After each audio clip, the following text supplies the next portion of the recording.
What's up, fellow foil junkies? Okay, I'm doing this video because I got this HA525, and you guys might have seen my posts. It was whistling super bad, all speeds, feel vibration in the board, kind of whistling where when I passed people on the water, they were like looking at their board, trying to figure out what was going on. You could hear it from the beach. But anyway, do a quick video here on how to sand the trailing edge. I did the Donaldson, I think it's called the Donaldson trailing edge, where the flat side of the wing gets rounded. Right now, if we were looking at the mast here upside down, the flat side of the wing is this wing here. It's the high pressure side, and then on the tail wing, if you look, the flat side is actually the other side.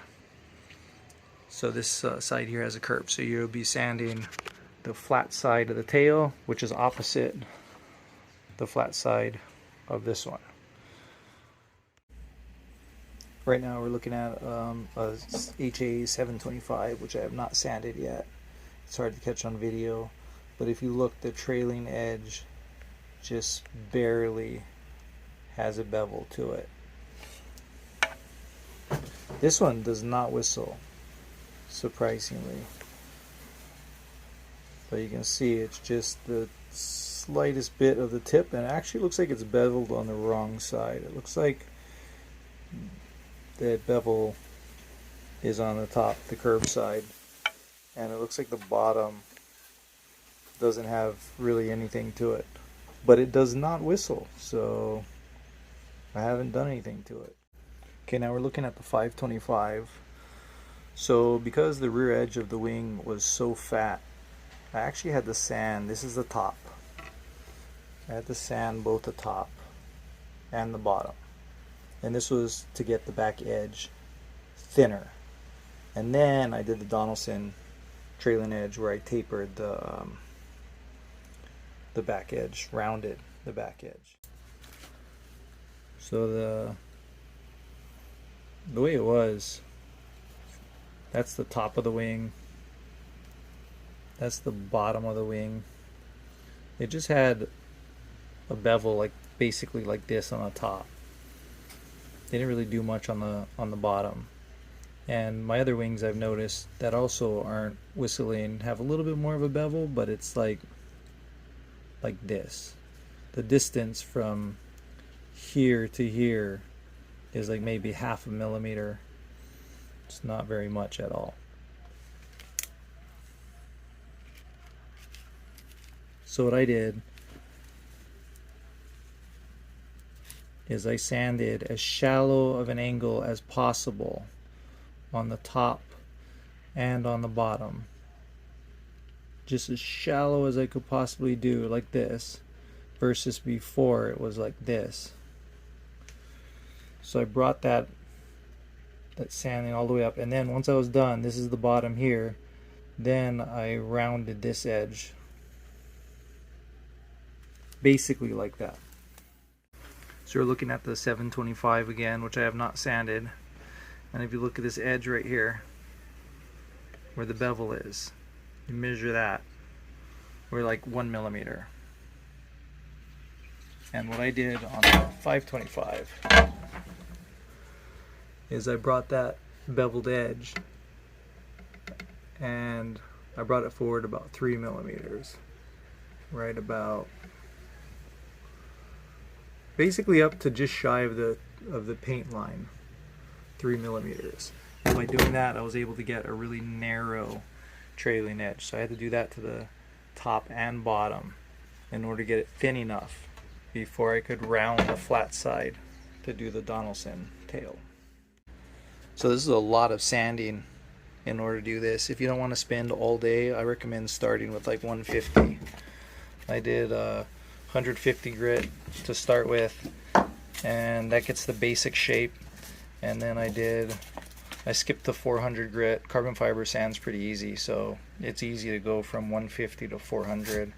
And then that pretty much gets the whole shape where it's done. And then once it's done, then I use 2000 grit, and this takes out any scratch marks and leaves the surface I actually sanded the whole wing, the whole thing, wet sanded it with 2000. Takes out all the scratch marks. You don't see any gouges on here, and it makes it look polished. So as I mentioned, the stock bevel on here is less than 1 millimeter. So I brought that to 3 millimeters. And the way that you do that is you have a block like this and you sand it at as shallow of an angle as you can without screwing up the paint, without like sanding the whole wing. I probably sanded it at about like this angle right here. And just trial and error, just keep the angle as shallow as you can without having the sandpaper marks start coming up here. You just sand this circular up and down, just sand this whole edge, and then you dry it off and you look, and you'll see the edge creeping up. And when it gets to 3 millimeters, it's really easy to tell where you sanded. When you get it all even, about the bevel creeped up to about 3 millimeters in from the edge, then you're good. So I did that on the top and on the bottom. And that gets you a nice sharp, don't cut yourself, it'll be super sharp, but that gets you a nice sharp edge. Okay, so once you get that 3 millimeter taper like we were talking about on the top and bottom, then what you do is you come back with your 150 grit, and then you do this on the bottom, the flat side. So forward wing, the flat side is going to be the bottom if you're riding the wing, and the tail wing, if you're riding the wing, it's going to be the top of the tail wing is the flat side. So here you just sand like this. You just do a circular motion like this. Just sand it like this all the way along. And what you're doing is you're curving this back edge so that instead of this point being up here, if you rub it with your finger, the point is right here. So it ends up making, this is stock, less than 1 millimeter taper. You're tapering it out like this, so it's about a 3 millimeter distance in here. And then once you get this, then you're sanding like basically a curve like this. And it's probably not that extreme, it's like probably like this. But if you rub your finger on it, you'll feel that the point, you want the point to be on the curved side. And the reason is because a high pressure under here, the water has a tendency to like flow up towards the low pressure on the top. And so if there's a sharp edge right here, if you can feel an edge when you do this, that's what's going to make that harmonics, the vibration and the whistle. You want to feel that sharp edge right on the top up here. And it's really hard to catch on a video.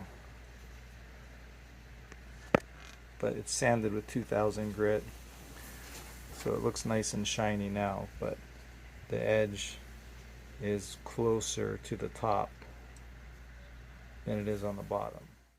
Then once you finish getting that 3 millimeter taper and then rounding the flat side of the wing to get that Donaldson trailing edge with the block and 150, then I use this block, and I used 400 grit, and then I used 2000 grit.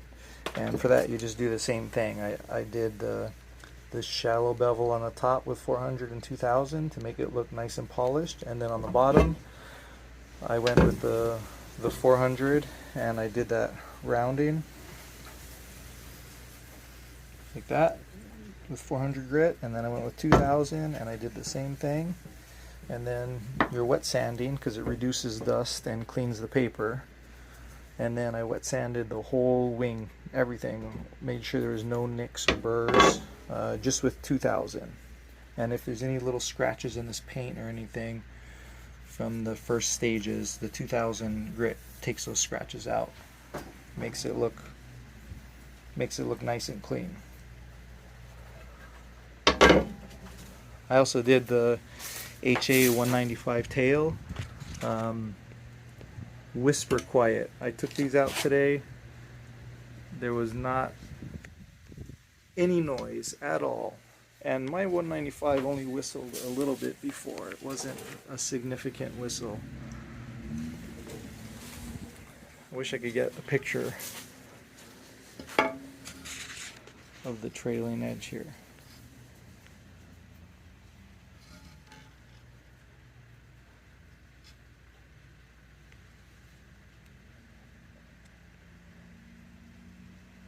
Just really can't tell.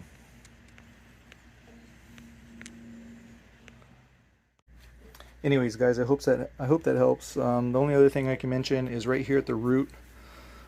Pay extra attention here, because this could very easily be making a whistling sound here. I sanded this quite a bit to try to make sure the transition was smooth, and then on the wingtips, I also sanded the wingtips. Just think of the Donaldson curve on all the sanding that you do. The flat side of the foil this is the bottom, should be rounded slightly so that the sharp point is towards the top. And that's it. I took it out today, perfectly quiet. Took me 2 hours of sanding. So the 150 grit definitely makes it go faster. You're going to be sanding all day. Have a good one, guys.